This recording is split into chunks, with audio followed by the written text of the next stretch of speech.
Okay, hi. So I wanted to do my hair while I talk about two things. The most important thing, the longest thing will be, I want to talk about the teacher-based stuff, and not as her as an individual. I will insert clips and photos and stuff if you're not familiar, but I didn't want to talk about her as an individual. I wanted to kind of blow it out and talk about the performance of womanhood, and I feel as though she is a symptom of a structure. And I also want to talk or reflect really quick on the white male Marxist thing. They are definitely in the comments on that video, and it is bizarre. So the white male Marxists are definitely in that video doing the exact thing that I said that they do. That is actually a problem. It's very bizarre. I am a person who has always watched YouTube videos and then read the comments, and something that I have noticed is that a lot of YouTube comment sections are not actually addressing the subject of the video. It's just people, sounding off on the title, like talking, basically making an argument about what they feel as though the title is representing, and two, it's people who kind of want a sounding board for these conversations that they have been having in their head, but were not the actual subject of the video. They're like adjacent conversations. And so with the white male Marxists, it's been very interesting to watch them do the thing. So if you too have been victimized by Regina George, here are some authors, here are some pieces, here are some thinkers who critique Marxism, who have a great class analysis, but are saying that this is flawed because you're missing chunks, significant chunks, and adhering to a power hierarchy of oppression is doing the thing in a different font. I digress. What I gathered you all here for today is actually talking about Teacher Bay. Here are the clips.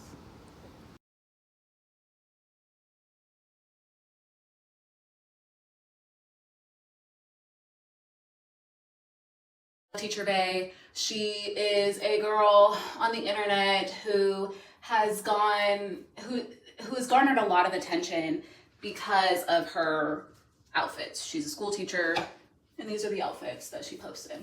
I'm uninterested with most of the analyses, if we can call them that have been offered, because they all pretty much circle around, this is pedophilia, she's just interested in little boys. She's just trying to garner attention from little boys. And I don't know this girl. I have no clue if this is her actual intention. I just feel as though that is a lazy place to leave it. I feel like this is a symptom of something much larger and much deeper. So I have talked pretty extensively about the performance of womanhood. I talk about this a lot on Substack. I do suggest reading my longer pieces that go into this because I cite research and literature that I'm not going to cite in this video because I'm just talking. But those things really go into depth about what it means to perform gender, what is gender, what do you gain, what do you lose. Judith Butler is a pretty integral feminist thinker who has done a lot of work around the performative nature of gender. I think what we are witnessing is the conflict of specifically the work of being a school teacher and the ways in which she was trying to perform gender. Trying to do my hair and talk at the same time is actually not for the weak. This is hard. I am coming from a standpoint that I believe that most of gender is a performance, especially for those who have not began interrogating these ideas of like, what is man, what is woman, is this binary, etc. So my conception, and again, I've written about this on Substack if you're interested in a deeper dive, but my conception of the performance of womanhood is to perform accessory. To be a good woman is to be a good accessory. And a large point or a large part of accessory is appearance. Okay, so part of, again, go read it, but part of it is also like to perform care, things like that. But like the biggest piece arguably is, are you attractive? How attractive are you? How are you presenting in the world? Through your body, through your appearance, through your face, clothes, everything. As a society, we are very consumed with appearance and how are women presenting in the world. Something that, again, go read the Substack. I don't know how many times I gotta say that, but I kind of show that even when women, for example, post on social media, they can be talking about squirrels, okay? Nothing to do with their appearance. They're talking about squirrels, or they're talking about something unrelated, food, whatever. And if the woman is presenting full body, for example, and she is proportioned like a perfect Coke bottle, the comment section that's all they're talking about. That's all people talk about, right? Is, body's tea, good googly moogly. I'm so distracted. Miss Jackson, I'm ready for the rest of the tour. This whole thing. And it's not just men, right? Body is tea is usually ushered by women, usually ushered by maybe queer people, gay men. But like, she's talking about squirrels. And you all are talking about her body. And this also works for women who are deemed as conventionally unattractive. I've seen many times where women are presenting information, and if they are conventionally unattractive, the comment section meets them with, well, I stopped eating everything but bran nut muffins and I lost 20 pounds and you might want to give that a try. Or like, hey, have you thought about tweezing in between your brows? Hey girl, right? We are obsessed. I'm looking at myself.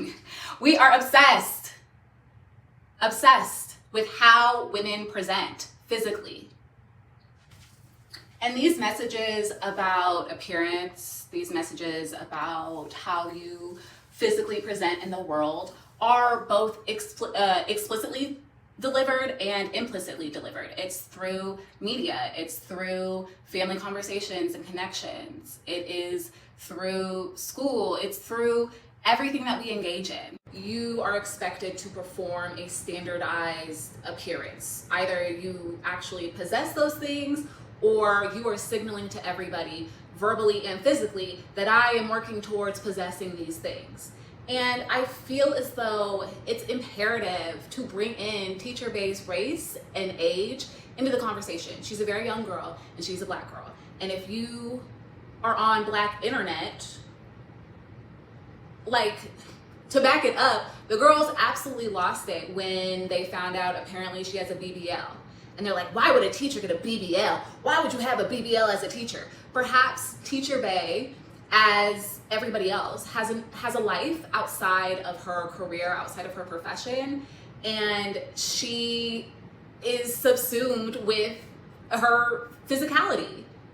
And so are we going to be dishonest about the fact that having a small waist, a flat stomach, and a bigger butt is not of value in Black spaces? Again, I presume that Teacher Bay is on the Black internet. I presume that Teacher Bay is in community mostly with Black people. The school seems to be Black.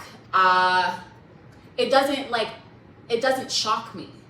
And I feel as though, again, she's not doing this specifically because she's a teacher. Maybe, don't know, don't really care, right? I'm using this as a bigger launch point. There's a lot of pressure to be attractive in a very standardized way. And BBLs, or the appearance, not the BBL itself, but the appearance of having small waist, big butt is valuable. So the BBL and the dramatic baby hairs and the ribbed knit bodycon skirt make sense in the context of women of value, or women are judged, their value is judged based off of appearance, not necessarily what are you doing. So it makes complete sense that you have a bunch of girls whose priority is to be cute and snatched over the actual job, if that makes sense. I don't think it occurs to her, and I'm doing a lot of projecting here, okay? But I don't think it really occurred to her, is this appropriate for school or not? I think her mind is consumed with her appearance, and she is taking in a lot of information about what's hot and what's not. And again, as a girl, as a woman, you are expected to be what's hot. There's currency, there's value. Y'all are always talking about pretty privilege and this, that, and a third. And that's not to doubt, because attractiveness bias is real. There are a lot of prescriptions fed to women about how to fix their number one ailment, which is an undesirable appearance.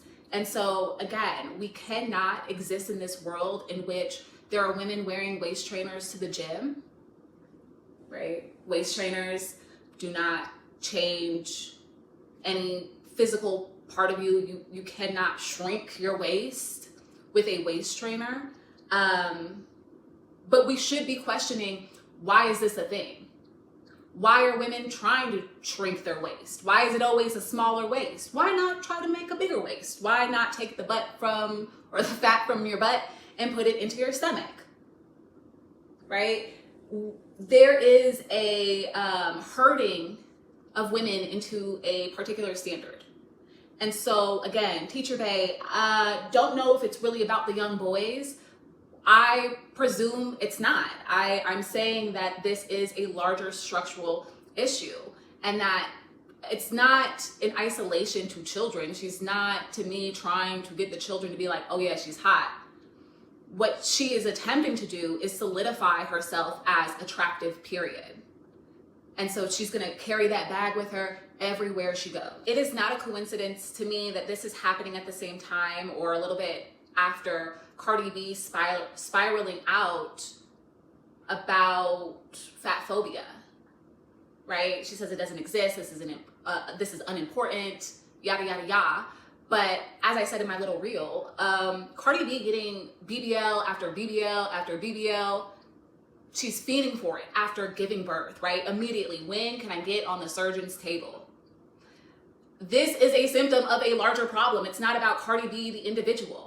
So these same sentiments that make Cardi B feel as though she has to go get this BBL, that this is important, that she is willing to risk her life, that she is willing to spend all this money, all this time, all this energy, that she is attacking a fat woman, talking about a very real phenomenon that has real health outcomes, right?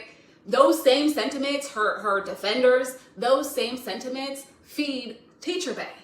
This is why the girls are getting the BBLs and going to school in rib knit, bodycon sheer skirts. It's coming from the same place, you guys. I have also talked about how the alt-right pipeline for the girls, for the young girls especially, is in this lifestyle vlog, stay-at-home girlfriend, day in the life type of content, and how this is stewarding women back into tradition. And it's not even really back into tradition, it is just a reformulation of the same model. And so a lot of women are seeking a way to brand themselves, to participate in this thing, because it's lucrative. And it's traditional, there's not a lot of pushback. It's very easily consumable. And so she is marketing herself as a lifestyle girl. Teacher Bay, Teacher Bay, Teacher Bay. This is about her brand.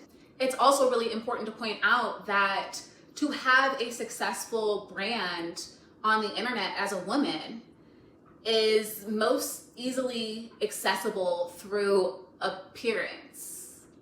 Again, scroll through any video that is not related to bodies, not about the gym, not about fashion content, and see how many people are making comments about women's bodies when that's not actually the focal point. And also take note of who's making the comments, because it's not just men. We engage with each other on this level as well. And so it's very lucrative to create a brand around a standard appearance that gets thumbs up, despite it being inappropriate for the setting, right? She's still doing something with that. Also, she's very young, very, very young. This was not completely thought out, but I do believe that this is a symptom of a larger problem. The performance of womanhood, the good performance of womanhood is about accessory. It is about your appearance. It's about how attractive are you and how much are you willing to work towards that attractiveness. I think it's really important to think about individual behavior in a larger context.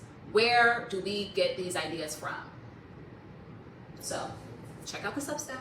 Okay, in editing this, I realized that I never explicitly said that Yes, I do think that her outfits are inappropriate. I'm hoping that this fields the comments. That is not the most interesting part to me, right? Like, obviously, a mesh skirt in the way that she wore it is not, it doesn't make sense in the context of grade school. But again, that's not the most interesting part. I think that what is more interesting is the math that was being done, likely subconsciously, that suggests that it is more important to be in the pursuit of attractiveness, is more important to be perceived as a baddie than anything else, than job security, than anything else. And I also think it's a really good reflection. What does this say about society? That is what I'm interested in. I am not interested in talking about like her as an individual.